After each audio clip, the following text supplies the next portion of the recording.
Folks, welcome to another episode of Dynamic Discussions. We are joined today and we were honored to be with Phoenix Calida from the Sex Workers Outreach Program. This organization just does phenomenal work. Phoenix, thank you so much for joining us. Thank you so much for having me. I'm so glad to be here with y'all. So I've had the pleasure of speaking with you before and it was so educational. I'm just hoping that our membership, who now comprises of a little over 17,000 folks. And I know of a lot of folks that are in our organization, are in our community that are sex workers and deal with a lot of things. And so we're just so not only happy, but honored that you guys are doing the work you're doing. So if you don't mind, could you introduce for the membership, the SWOP and what your mission is?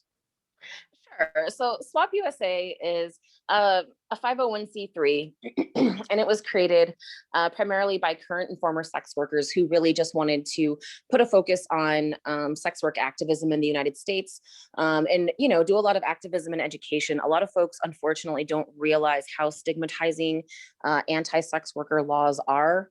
And a lot of folks don't realize the dangers that sex workers are in while just trying to work safely. And so SWOP really wants to focus on providing resources if someone wants to leave the industry, providing resources if someone needs to stay safer while in the industry, as well as, creating community networks and national chapters and doing a little bit of advocacy as well. Like a lot of SWOP chapters do things like needle outreach. Actually, our one of our Florida chapters, affiliate Florida chapters with SWOP Behind Bars, is the largest needle exchange in the state of Florida. So that's pretty impressive, I think. That sort of thing, handing out condoms, food, giving resources to folks as needed. We kind of do all those things. We also do a lot of like information type sessions. We're basically privileged enough to be able to be in a place because we are a registered 501c3 that definitely gives us some more visibility and respectability. So we can actually and have gone into meetings with, like prosecutors and police and people who make policy and laws and say, hey, this is a really bad idea. This is going to hurt this community. So we try to do everything because there's a lot to do. That was a very long way to answer your question. Never enough hours in the day for you guys, I'm sure. How long have you been with SWOP now? I have been one of the executive directors of SWOP for about a year, but I was a board member prior to that. So I've been affiliated with SWOP for about 3 years at this point. Nice. Have you seen, I know we're going to get into it, but have you seen it get better, do you think, or is it getting worse? Right now, things are definitely getting worse. Are they? Yeah. Well, you and I have talked before about SESTA and FOSTA. And my whole thing is I feel like the sex workers industry as a whole. I mean, if you even are a sex educator, almost, it feels like you're constantly under attack. So you really are. Can you touch with us a little bit? Because I thought the last time you and I spoke, your insight on SESTA and FOSTA and how that's not working was just really insightful. Right. So the first thing that happened was Backpage went down, which I think a lot of folks are probably familiar with knowing it went down. What they don't know is that other websites also went down, and those were places where sex workers used to advertise services. And then SESTA FOSTA passed immediately after, which made it harder to create new places for people to advertise. So a lot of folks who had been using online ways to advertise their services now had to go to street work, which was immensely dangerous. And, I had to do some street work myself back when I was, in my early 20s, but I'm old now. So it was a while ago. So it was also really devastating to the extent that a lot of sex workers now who are younger in their 20s now have never worked doing street work because they've always had the internet to use for advertising and screening and those sort of things. And so they lost that. So folks were in even more danger because street work is definitely more dangerous. But on top of that, not knowing necessarily protocols or safety precautions because they've never been in that situation. So immediately after SESTA FOSTA passed and people couldn't advertise, we got like so many calls and stories about people who, were being robbed, were being beaten, dealing with police harassment. It was really overwhelming as soon as it passed. And, but what I think a lot of folks don't know is that on the other side of that, it's not just the advertising, it's also cracking down on sex worker groups and things like that. Like sex workers would have back channels where they would, for example, like share information of a bad client and say, this person didn't pay me, or this person did something really, like abusive or physically harmful, or, tried to push me into doing something I didn't want to do. And so we, had networks online where we were sharing, names and information, or running background checks for people and saying, can anybody vouch for this person as a client, and all that sort of thing. Sesta Fosta also made that illegal, because technically under Sesta Fosta, that's considered to be promoting prostitution, which is part of, what Sesta Fosta was supposedly, designed to prevent, which is sex trafficking online. But in reality, because they put so many restrictions on sex workers and didn't address the roots of what tends to lead to sex trafficking, all it's done is increase trafficking in a lot of ways. And then also just leave sex workers even more vulnerable, and leave people who have been trafficked without resources to really get out. So it's been an absolute disaster on every possible front. I from what I understand is there's been multiple police departments that have come out and said, I mean, these are actual law enforcement agencies are saying that it doesn't work. Trafficking is not down. Yeah. All we've done is create more, like you said, I mean, there's more crimes because sex workers are getting hurt, injured, taken advantage of. Mm-hmm. Definitely. That's actually happened. A lot of police departments have come out and said that, especially on the West Coast and in places like Texas, where they are noting that, places where there just used to be a few sex workers, working outdoors, now there's tons of sex workers. And I think it was San Francisco said their trafficking rates went up like 40% after Sesta Fosta passed. And it's just like, well, apparently this isn't working. And I think a lot of folks, I think it's good to be passionate about trafficking, definitely, because we don't want anybody in that situation, obviously. But I think a lot of folks sort of like tune out as soon as they hear trafficking. Like, it doesn't matter what you do, just fix the problem. And so people are willing to kind of throw any solution at it without really analyzing and looking and having a nuanced approach and being like, is this solution actually going to solve the problem? So, people heard like, oh my God, they're trafficking children on Backpage, shut it down, and didn't stop and think, well, if someone is already willing to like basically, hold someone hostage and traffic them, do you think that not having a website is going to stop them?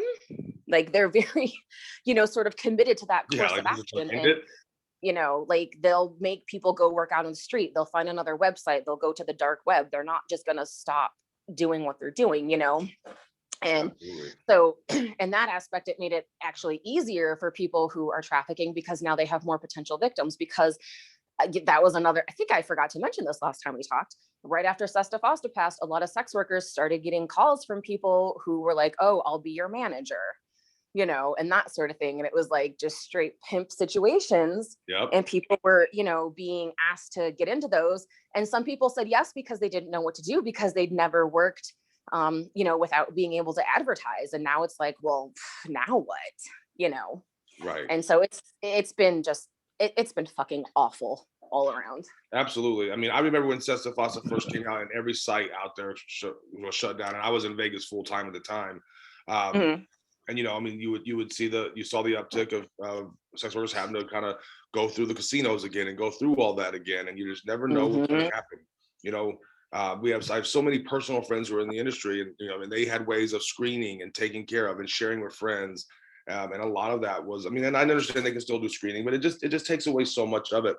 And even big website companies who were hosting websites were getting in trouble. And so a lot of the workers' websites were just getting shut down without notice. And you and I have talked about this before, and I was actually someone who did not know. I was one of those who thought, well, it should just be fully legalized and regulated. And there's a lot more to that, between legalization and decriminalization. And would you mind touching base on that? Because I think that a lot of people are confused about how that actually works.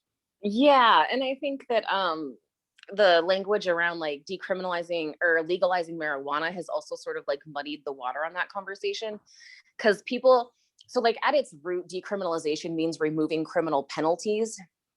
But legalization is creating removing criminal penalties if you are within the bounds of whatever the laws dictate. And so I think that's sort of like the big distinction, and folks don't necessarily think about that. But, if you like Nevada, right, we have parts in Nevada where it's legal. We have other countries like Germany, Netherlands, where it's legal.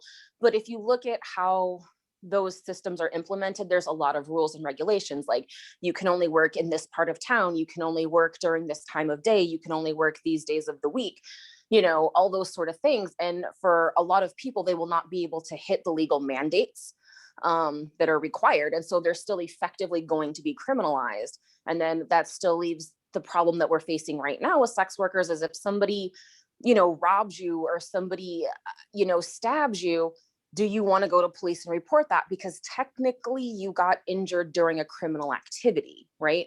Right, now you gotta And go so, right. turn And so yourself like, in, basically. exactly. And so like, it's the same thing. People think like, oh, well, if it's legalized, everyone's just going to be safe and it's fine. And it's like, yeah, if you were working legally, if you can't afford some sort of licensing fee and you're not supposed to be on that part of town working, and that happens, you're still criminalized. Can you go to police? Do you think prosecutors would take you seriously? And do you think that you're in more danger because people know you're not working legally, right? You're not in the legal brothel or on the legal, red light area. So people who see you know that you're also going to be more vulnerable. So it's definitely more than just like make it legal. It only is, there's only a purpose of making it legal if people can be able to be legal and work legally, So Absolutely. yeah. And that's a good point you brought up about the marijuana, because when marijuana started to become legal in states, people didn't realize. I mean, there were so many regulations. I mean, you could never have gotten in trouble. You had to have. I mean, if you want to open up a marijuana dispensary, it's said that it's going to cost you $1 million or more. I mean, who the hell has that laying around? If you're a sex worker, and if you have $1 million laying around, you might, I mean, you might be okay, but that's far and few between, right? Exactly. And so I thought that was important, because that was something you and I discussed last time. I was always an advocate for, legalization, and I didn't realize how much, if you don't do that right, it doesn't help. You had brought the Nordic system up last time, which really gave me a big, kind of insight into what was going on there. Mm-hmm. What do you think it's going to take? I mean, how do we go about this? And I know it's going to be a state by state thing, right? That's what we talked about last time. Mm-hmm. What is it going to take? And not only what's it going to take, what do people have to do to help? And people who actually care and want to get involved. There's people like me who, I'm not a sex worker, but I want to be involved and I want to help. How do we do so? I think the most important thing is to signal boost sex workers who are speaking on these things. I think that right now we're sort of at a very pivotal time. A lot of anti-trafficking organizations and the sort of abolish sex work thing is coming from like right-wing evangelicals. And I don't think folks really know that. A lot of, like I said, a lot of people here, like, someone's being sex trafficked, that's horrible, knee-jerk reaction, do something before asking if that something we're doing is the right thing or the best thing, And so in that aspect, I find that, well, sorry, I just completely lost my train of thought on that one. No problem. Just bringing it back around to, how do we help? What is signal boosting? Is that like promoting? Yeah, it can be promoting, it can be sharing, it can be just saying like, oh, I heard a sex worker say this, because not a lot of media is particularly sex worker friendly. And so, oh, that's where I was going with it. So one of the things we're seeing now with a lot of these end trafficking campaigns is that they're pretty much being honchoed by like conservative outlets who also happen to think that like gay marriage is wrong and that you should, send your trans kids to conversion therapy and shit like that, like all the horrible oppressive things about, sex and gender that conservatives tend to think. And because they're the ones who have the money and are running these sort of, operations, that's all people hear. So people really do think like, but almost everybody who's a sex worker, like has a pimp and they're being trafficked and they can't leave. And it's like, that's really not an accurate depiction.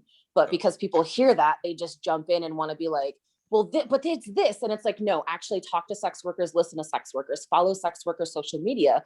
A lot of us talk about these things very openly and be like, oh, actually, maybe I do have a lot of myths in my head about who sex workers are and why they got into sex work and, those sort of things. So really get to know sex workers and understand what sex workers are saying. Like as you said, you didn't really think of decriminalization and legalization as vastly different. But, you know, if you ask sex workers, they'll be able to tell you, but if you don't ask them or, you know, read what they're writing and stuff like that, you won't know. So I think it's really important to follow sex workers and boost their work, you know, even if it's just like retweeting or just, you know, sharing something on your Facebook page about an article written by a sex worker explaining something, because folks don't hear from sex workers. And so they do have a lot of sort of like bad ideas coming from other groups, you know, that are just full of propaganda. So definitely that. Of course, always, we love money. Send money to sex worker orgs, please. We're all kind of floundering after COVID, because remember, sex workers, again, because not legal work, most sex workers did not qualify for like COVID assistance. So we've kind of been getting our ass kicked there for some time. Yeah. Because, and see, that's like, COVID was terrible for y'all. Yeah. And, you know, and tying into that whole like issue with legalization, that, you know, even if sex workers had been able to get a lot of COVID help, it still wouldn't have worked because so many sex workers don't work legally. So, you know, always send money. But yeah, definitely follow some sex workers, listen to what sex workers are saying. You know, if you hear somebody say something like, oh, sex workers want the Nordic model, or, oh, sex workers are trafficked, go look at actual sex workers. Like, you know, and I think that's, you know, like the beautiful thing about social media is there's, you know, Facebook pages dedicated to sex workers' rights. There's sex workers tweeting. There's sex workers with Instagram, you know, like sex workers TikTok everywhere who are saying, no, these are actually my lived experiences. Please listen to me. So please listen. Absolutely. And finding a way, at some point in time, we're going to have to find a way to get the media's attention, right? Yes, I mean, we do. In order to drive anything massively, I was having a conversation with a big organization the other day, and it's, you have to use the media, you have to find a way to get that media attention. And I understand that for organizations like SWOP, that's going to be extremely hard. But I think if enough of us keep pushing, like you said, signal boosting everything you can, sharing as much as you can about it, I think it'll get better. How, as far as SWOP directly, I know that you can go to the website and donate, right? Yes. And then you also have lots of chapters, right? So people who are interested could look at the chapters and see about volunteering time or energy or donating locally. Absolutely. And we will make sure we put that on this interview so people know how to get there. Yes, what else? What else? And I know I don't want to keep you hostage all day, but what else do you want folks to really know?